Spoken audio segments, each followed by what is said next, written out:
শিবির জিন্দাবাদ জিন্দাবাদ। আমরা সবাই হাতি হব, যুগে যুগে লড়ে যাব।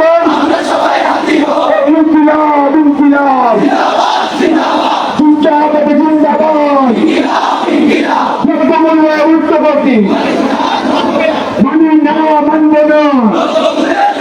এই সাম্য টাকা করতে হবে। দ্রব্যমূল্যের ঊর্ধ্বগতি, গ্যাসের দাম বৃদ্ধি কেন? তার রহমানে জবাব দে। তেলের দাম বৃদ্ধি কেন?